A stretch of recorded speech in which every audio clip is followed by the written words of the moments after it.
The file played again. Eva had not asked anyone's permission. She had simply turned back to the laptop, restarted the video from the beginning, and sat with her hands flat on the table and watched her mother's face fill the screen for the fourth time that morning. The same words, the same warm study, the same sandalwood diffuser glowing in the background, the same eyes looking directly into the camera with a specific love that had no performance in it. None at all, just her mother completely present in a room 6 months ago preparing for a morning she would not live to see. And then the freeze. Same second. Same frame. Amelia's lips parted around the name that refused to arrive. Eva stared at it. Then she said without turning around, "Someone compressed this file before it reached the lockbox." The room went very quiet. "The original recording," Eva continued, still looking at the frozen frame, "was made in my mother's study. On her laptop, which means someone with access to that laptop, before my mother put the drive in the lockbox, got into the file and corrupted it at exactly the right second." She paused. "That is not an accident. That is surgery. Welcome to Black Silk Stories, the home of Afro-Korean stories that hit different. Subscribe, drop a comment, and do not go anywhere. This is only the beginning." She turned around. Ji-yeon was looking at her with an expression that had moved, just slightly, from composed to something more careful. Debbie had gone completely still. Juno, near the door, had not moved at all, but his stillness had changed quality. The stillness of someone whose attention had sharpened without his body showing it. "The only people with access to my mother's study laptop," Eva said, "were the people my mother trusted with the apartment. 3 people. She looked at Debbie. Debbie. She looked at Ji-yeon. Ji-yeon. She looked at the door. And Mr. Tony. Nobody spoke. "I am not accusing anyone in this room," Eva said carefully. "I am stating what is true. Because the only way to find out what is on this file is to find the original. And the original is somewhere my mother made it." "Her study laptop," Ji-yeon said quietly. "Yes, Eva." Ji-yeon's voice was careful. "The study laptop. Mercer's people were in that apartment for 2 days before you left. If they found the laptop, they didn't take it," Eva said. "I would have noticed. It was on the desk when I left." She picked up her phone, called Mr. Tony directly. He answered in one ring. "Miss Eva, the laptop in my mother's study. Is it still there?" A pause. "I've been in the building since yesterday evening. The legal team left 2 days ago and haven't returned. The laptop, a sound, footsteps, a door. Yes, it's here. On the desk. Exactly where she left it." Eva exhaled. "Don't touch it. Don't let anyone near it. I'm sending someone." "Understood." She ended the call. Looked at Juno. "I need someone to go to the apartment and bring that laptop here. Directly. Nobody else touches it." Juno was already on his phone. A rapid exchange in Korean, low and precise. He looked up. 15 minutes. Good. Eva looked at the frozen frame on the screen in front of her. At her mother's lips parted around the name. "We wait 15 minutes. And then we find out who this is." She sat back down. Picked up her phone. "Eva, I need you to answer the question I asked you last night." The 3 dots appeared immediately. "Chun. I've been thinking about it since you asked it." "Eva and?" "Chun. Ji-yeon Han has worked with my father twice before. 7 years ago and 4 years ago. Both times she was exactly what she appeared to be: thorough, precise, trustworthy. My father has never had reason to doubt her." "Eva, but?" A pause. "Ji-won. But my father also said something this morning that I didn't know how to tell you until now." "Eva, tell me now." "Ji-won," he said. "The most dangerous person in any operation is not the one who is completely untrustworthy. It is the one who is trustworthy in every way except one. Because you never see the one coming." Eva read it twice. "Eva, he thinks it's Ji-yeon. Ji-won, he thinks it's possible. He doesn't know. And he won't act on a possibility. He needs the name. Eva, the laptop is coming. 15 minutes. Eva, while you wait, I need to tell you something about Sungjin. My father found something an hour ago." "Eva, what?" "Ji-won. Sungjin didn't come to Los Angeles for the company. That was always the cover story, the thing he wanted you focused on. The real reason he's here is the second drive. Specifically what's on it." Eva looked at the USB drive still sitting on the table in front of her. "Eva, he knows what's on the second drive?" Ji-won. "He knows there is a second drive. He found out 4 days ago." From someone inside your circle who told him your mother had kept something separate. Something she never shared with anyone connected to Junho's case. Eva, the mole, told him. Yes. And the mole has been trying to find out what's on it ever since. The corrupted file. Eva, I don't think the corruption was meant to protect Sungjin. I think it was meant to protect the mole. The name on that file isn't Sungjin's name. It's theirs. Eva sat completely still. She looked around the room. At Jian reading something on her phone. At Debbie folding and refolding the strap of her bag. The specific nervous movement of a woman trying to appear calm. At Juno near the door. At the laptop screen. At her mother's frozen face. She won, she said quietly out loud, the phone to her ear. Yes. My mother recorded a mole. Not Sungjin. The person inside my world who has been feeding him information for 7 years. And that person corrupted the file before I could hear the name. She paused. That person is in Los Angeles right now. Possibly in this building. Possibly, Chi-won said. Eva, act normally. Don't let them know you've worked this out. The laptop is coming. Get the name from the original file. And then we end it, Eva said. Yes. A pause. My father is moving on Sungjin right now. Seiri has the judge. The outer structure is collapsing. The only piece left is the name on that file. His voice was low and precise. Get the name, Eva. I will. She put the phone in her pocket. Picked up her tea. Debbie had made tea without being asked, the way she always did, the warm domestic constant of her.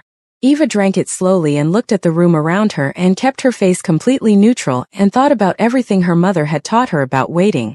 The most powerful thing you can do is make it wait. She made it wait. The laptop arrived in 14 minutes. Juno brought it in himself, carried it in both hands, lid closed, set it on the table in front of Eva with the care of someone handling something irreplaceable. Which it was. Eva opened it. The screen woke immediately, her mother's desktop, exactly as Amelia had left it. Organized, deliberate, everything in its place. Eva navigated to the video folder. Found the original file. Not the compressed version on the drive, the full uncompressed original, 3 times the size, sitting exactly where her mother had saved it. She plugged in headphones. Pressed play. Her mother's face again. The study. The sandalwood. The desk lamp. The same words building toward the same moment. And this time no freeze. The file played through. Amelia's lips parted. The name came out. Eva heard it. She sat completely still for 10 seconds. Then she reached up and closed the laptop very slowly and very carefully and sat with both hands flat on its surface and looked at the middle distance and felt, completely privately, in the space of those 10 seconds, the full staggering weight of what her mother had known and carried and never said out loud to anyone. Then she picked up her phone. Called Chi-won. 1 ring. Eva. Immediate. I have the name, she said. Tell me. She told him. The silence that followed lasted 11 seconds. She counted them. Eva, Chi-won said finally. His voice had gone to a place she had never heard it go before. Not the controlled precision she knew, but something underneath that, something human and careful and genuinely shaken. Are you certain? The file played completely on the original. Uncompressed. Clear audio. She paused. I'm certain. Another silence. My father needs to hear this, Chi-won said. Right now. I'm going to conference him in. Stay on the line. A click. A brief pause. Then Chul-soon's voice, immediate, wide awake, already present. Eva. I have the name, she said again. The mole inside my mother's world. The person who has been feeding Sungjin for 7 years. The person who corrupted the file. She paused. And the person who is in this townhouse right now. Complete silence from both of them. Tell me, Chul-soon said. Eva looked at the closed laptop. At the room around her. At the person sitting 12 feet away who had been there since the beginning. Since before the beginning, since the morning the world ended. Since 6:09 when everything began to move. She said the name quietly into the phone. And across the Pacific, Chul-soon Kwan, a man who had spent 30 years in rooms where the stakes were absolute and had never once let his voice show it, made a sound that was almost inaudible. Almost. Are you safe right now? He said. Yes, Eva said. They don't know I know. Keep it that way for exactly 20 more minutes, Chul-soon said. Do not change your behavior. Do not look at them differently. Do not give them any reason to move. A pause that was short and absolute. I am calling Sayri now. This ends today. In that room. Okay, Eva said. Eva. His voice dropped to something she hadn't heard from him before. Something that was not professional, not strategic, just human and direct. You have done everything right. Every single step. Your mother would not be surprised. But I am in the best way, completely in awe of you. She pressed her lips together. 20 minutes, she said. 20 minutes, he confirmed. The line closed. Eva set the phone face down on the table, picked up her tea, took a slow, careful sip, looked at the window, let her face do nothing at all. Across the room 12 feet away, the person who had been inside her mother's world for 7 years, who had watched and waited and fed information to a man who had used it to build a structure designed to take everything Amelia Jones had ever built, sat completely unaware that an 11-year-old girl had just said their name into a phone and started a clock. 20 minutes. Eva drank her tea and waited. The first thing that happened at the 18-minute mark was that Sayri's face appeared on Eva's laptop screen. Video call, direct. Her expression carrying the specific composure of someone who has just been given a name and has already begun moving on it. Eva, Sayri said. I need you to do something for me. I need you to ask everyone in that room to stay where they are. Tell them there is an update on Sungjin. Tell them I need everyone present for the call. Okay, Eva said. She turned to the room. Sayri has an update on Sungjin. She needs everyone here for the call. Jian looked up from her phone, moved her chair closer to the table. Debbie straightened. Juno stepped away from the door and closer to the room. Everyone gathered around the laptop screen. Sayri looked at them all for a moment. Then she said, Baek Sungjin was detained 40 minutes ago at a private airfield in Burbank. He was attempting to leave the country. A pause. He is in U.S. federal custody. He will not be leaving. The room exhaled. Jian closed her eyes for exactly 1 second. The specific relief of someone for whom this news meant the end of something very long. Debbie's hand went to her mouth. Juno's expression did not change, but something in his posture released by a degree. Additionally, Sayri said, and her voice shifted, carefully, deliberately. We have recovered communications between Sungjin and his contact inside this investigation. 7 years of communication. Names, dates, specific pieces of information that could only have come from someone with intimate access to Amelia Jones's personal and professional life. The room was very still. The communications, Sayri said. Identify the contact by a name that will be familiar to everyone in this room. Eva watched. She watched the face of the person 12 feet away. And she saw it, the specific moment when a person understands that the thing they have spent 7 years building has just collapsed. It was not dramatic. It was not what Eva had expected. It was simply a stillness that was different from all the other stillnesses in the room. The stillness of someone who has nowhere left to go and has just understood that completely. Sayri said the name. And the room broke open. The name Sayri said was Juno. Not Jian. Not Debbie. Not Mr. Tony. Juno, large, unhurried, plain dark clothing. The man Chulsoon Kwan had sent to protect Eva from the very beginning. The man who had driven the SUV. Who had known about the Wilshire building. Who had arranged the silver car in the underground parking structure before anyone arrived. Who had gone to buy the laptop in cash and returned in 38 minutes with a device that had, Eva understood now, in the cold arriving clarity of it, briefly left his possession between the electronics store and the townhouse. The man who had been inside Chulsoon Kwan's operation for 7 years. Not inside Amelia's world. Inside Chulsoon's. That was what the name on the file had meant. That was what Amelia had understood. Not that the mole was someone she had trusted, but that the mole was someone Chulsoon had trusted. Someone positioned close enough to the protection to poison it from within. Juno moved first. Not toward the door, toward Eva. He was fast. Faster than his size suggested. Faster than his unhurried manner had ever indicated. And Eva was already standing because she had been watching his face from the moment Sayri began speaking, and she had seen the stillness change, and she had pushed back her chair before the name finished landing in the room. Jian was on her feet in the same instant, moving between Eva and Juno with the specific speed of someone who had been trained for exactly this kind of moment and had simply been waiting for it to arrive. Stop, Jian said. Her voice was not loud. It was the voice of someone who did not need volume to be absolute. Juno stopped. Not because of Jian. Because the door behind him opened at exactly that moment and 2 of Chulsoon's people, not Juno's people, Chulsoon's actual people, the ones who had been outside the townhouse since before Eva arrived, stepped through it and made stopping the only available option. The room held its breath. Juno looked at Eva across the space between them. His expression had not changed. The same composed stillness it had always been. The same unhurried quality that had felt like calm and was actually something else entirely. He looked at her the way he had looked at her since the lobby of her building on the morning they left, like a calculation that had been running quietly behind every interaction, every choice, every apparently helpful action. Eva looked back at him. "How long?" she said. Not angrily. Not with any performance of betrayal or hurt. Just the direct, factual question of someone who needed to understand the shape of a thing before they could put it away. Juno said nothing. "My mother found out 4 months ago," Eva said. "She couldn't put your name in any document, because you were too close to the people who would read the documents. So she put it on a video file. Locked in a drive. In a lockbox. Above everything. With a key hidden under a book in her bedside table." Eva held his gaze. "She was that careful because of you specifically. Because she knew that anything she wrote down would reach you before it reached the right people." Juno's expression moved. Just barely. Just enough to confirm what she had already said. "You compressed the file," Eva said. "Between the electronics store and the townhouse. 38 minutes. Long enough to find it, damage it at the right second, and bring it back sealed in the box." She paused. "The only problem was that you didn't know about the original. You found the drive. You didn't know about the laptop." Still nothing from Juno. "My mother knew," Eva said quietly. "She always left 2 of everything.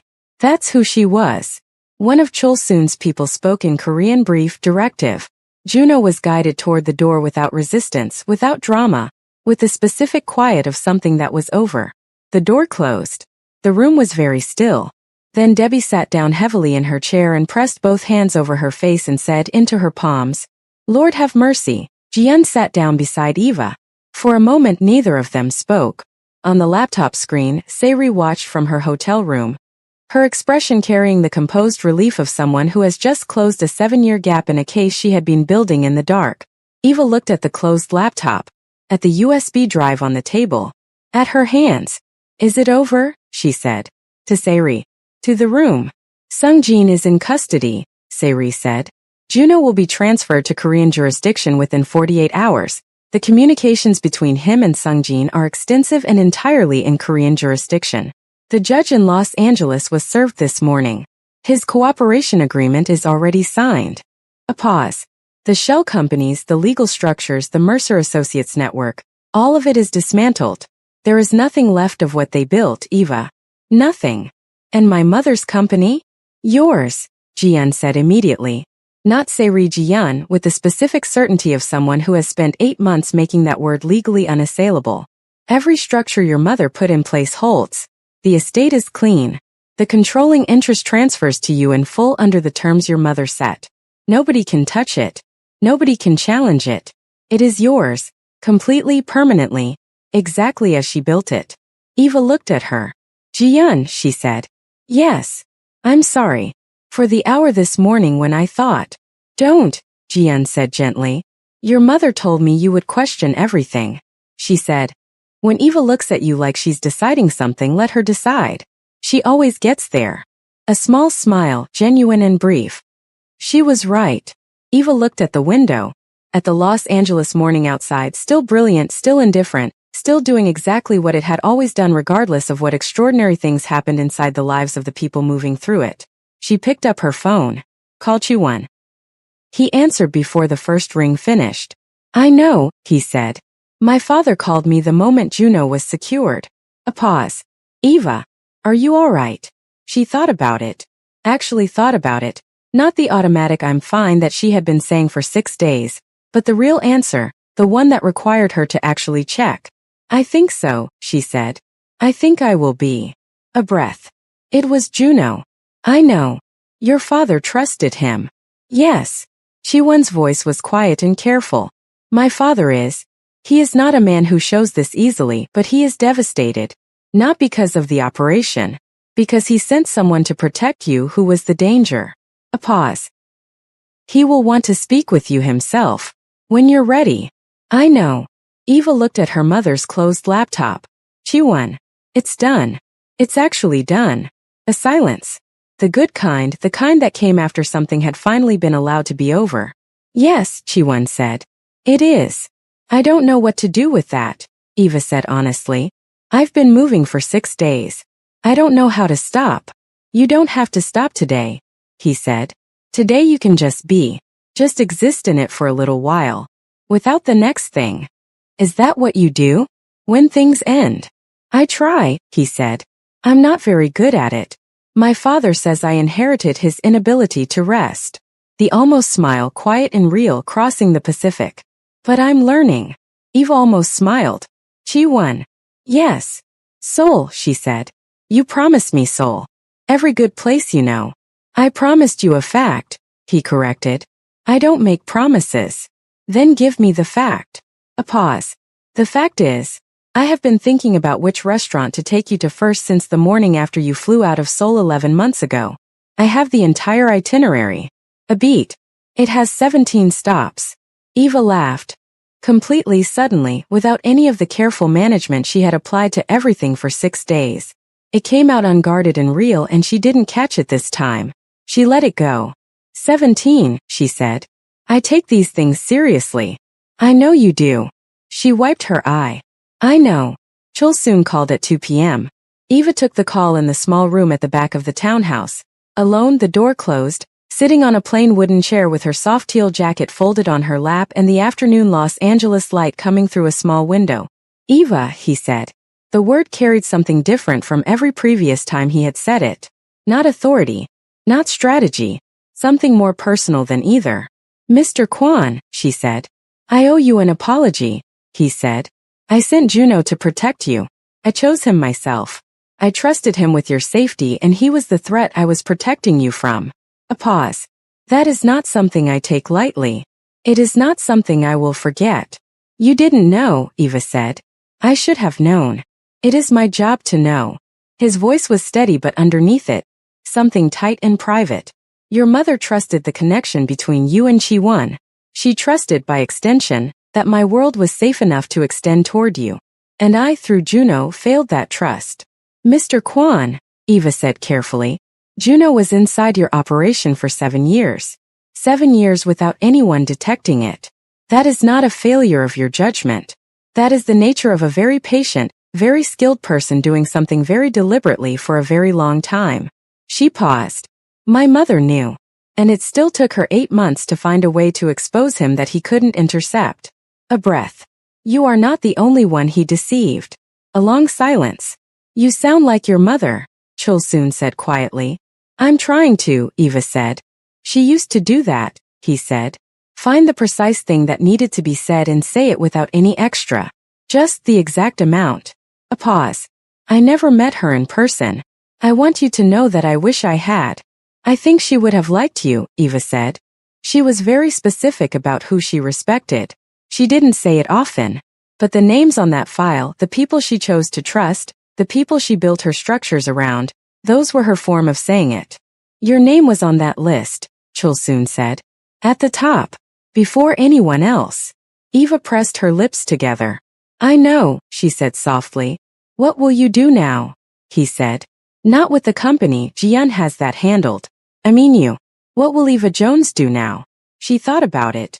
About the purple room and the 22 rooms in Los Angeles doing its relentless indifferent thing outside the tall windows. About school. Miss Hernandez and the weekly essays and the homework she had not done in 6 days. About Debbie's jollof rice and Nova's accidental competence, and Mr. Tony waiting at the service entrance with a phone camera and 6 years of loyalty. About a boy across an aisle with a book he wasn't reading. I'm going to go home, she said. I'm going to sit in my mother's study and not work for a little while. I'm going to eat something Debbie makes. I'm going to call my school and apologize for missing a week. She paused. And then I'm going to Seoul. Chi-won mentioned 17 stops, Chul soon said, and something in his voice moved. Not quite a laugh, but the sound a serious man made when something delighted him unexpectedly. He takes these things seriously, Eva said. He always has. A pause. Eva, when you come to Seoul, I would like to meet you. In person. Properly. Another pause. There are things I would like to say to you that are better said in a room than on a phone. I'd like that, Eva said. Good. A breath. Go home, Eva Jones. You have earned it. She smiled. Real and complete. Thank you, Mr. Kwan. For everything. Thank Chi-won, he said simply. He is the one who knocked on my door. They left the townhouse at 4 p.m. The afternoon light was different from the morning light, softer, golden, the specific quality of Los Angeles in the late afternoon when the city stopped looking indifferent and started looking almost warm.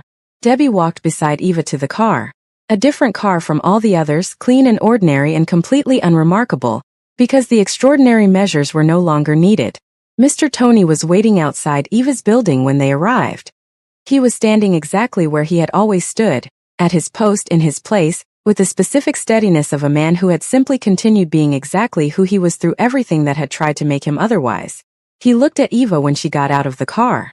She looked at him. Mr. Tony, she said. Miss Eva. His voice was warm and careful. Welcome home. She nodded. Walked past him into the building. Rode the elevator up. Walked down the hallway. The long wide hallway she had walked a dozen times in the past 6 days, each time carrying something different, each time the hallway feeling like a different distance. She opened the apartment door. 22 rooms. Rooftop. The view that made visitors stop mid-sentence. The sandalwood diffuser that Debbie kept running even now. The photographs on the far wall. Eva at 5, Eva at 7, Eva and Amelia at the ocean in Cape Town laughing, the sun blazing orange behind them. Eva stood in the doorway for a moment. Then she walked to her mother's study. Sat in her mother's chair. Placed her hands flat on her mother's desk. Looked at the sandalwood diffuser. The bookshelves. The closed panel behind which the safe sat empty now. Everything taken, everything used, everything exactly as her mother had intended. She sat there for a long time. Not working. Not planning. Not moving toward the next thing. Just sitting. Just being in the room where her mother had built everything. Where she had sat at this same desk on 1,000 mornings facing forward. Always forward. Toward her daughter, always toward her daughter. Eva looked at the Cape Town photograph on the study wall. The smaller one, the personal one her mother had kept here for herself rather than the living room. Amelia laughing at the ocean, head thrown back, completely alive. I've got it, Mom, Eva said quietly. To the room. To the photograph. To the sandalwood and the desk and the 12 years of careful preparation that had been pointed at this exact moment. I've got it. And I'm going to build it bigger. Exactly like I said. She sat for another long moment. Then she picked up her phone. Eva, I'm home. The response came in 4 seconds. Good. How does it feel? She looked around the study. At everything her mother had left. At everything that was now hers. Eva, like the beginning of something. Chi-won. That's exactly what it is. Eva won. Yes. Eva. Thank you for knocking on your father's door. A pause. The longest one he had given her that wasn't the silence of something difficult.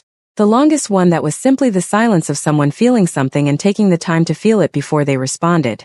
Chi-won always. Eva set the phone down on her mother's desk. Looked at the photograph. Looked at the city outside the study window. Los Angeles, brilliant and indifferent. Moving through its afternoon without ceremony. Without slowing. Without caring about any particular person in it. But today Eva Jones felt, for the first time in 6 days, for the first time since 6:09 on a Thursday morning in November, that the city was not indifferent to her specifically. Today it felt like it was moving in her direction. She was 11 years old. She had her mother's company, her mother's preparation, her mother's desk, and her mother's exact amount of spine. She had Debbie's jollof rice and Mr. Tony's loyalty and Ji-Yeon's legal structures and Saeri's evidence, and a sole prosecutor who had closed a 30-year case with a USB drive from a lockbox above a wardrobe. She had 17 stops on an itinerary compiled by a 12-year-old boy in Seoul who took these things seriously. And she had, sitting across the Pacific in a house that looked like nothing from the outside, a man who had answered when his son knocked on his door and had not stopped moving since. She had enough. She had more than enough. She picked up her phone one last time. Eva won. Book me a flight to Seoul. 3 dots. Immediate. Chi-won. Already done. 2 weeks from today. My father insisted on the arrangements. Eva stared at the screen. Eva, you already booked it. Chi-won. I booked it 4 days ago. I was waiting for you to ask. Eva, that is extremely presumptuous. Chi-won, it is a fact. I told you I don't make promises. I make facts. Eva laughed. In her mother's study, in the last of the Los Angeles afternoon light, with everything her mother had built surrounding her like the walls of something that would never fall, she laughed completely and without management and let it fill the room. Outside, Los Angeles kept moving. Inside, something that had been holding its breath for 11 months finally fully let it go. 2 weeks. Seoul. 17 stops. And the beginning, the real beginning, the one that came after survival and before everything else, of whatever came next. This has been Black Silk Stories, where every story is a world and every world hits different. Juno is in custody. Sungjin is finished. The company is Eva's. Completely, permanently. Exactly as her mother built it. And in 2 weeks, Eva Jones is going to Seoul. If you have been here since episode 1, you already know, the best is always saved for last. Subscribe, drop a comment, and come back for the final episode, because Eva and Chi-won are about to begin something the world is not ready for. And you do not want to miss it.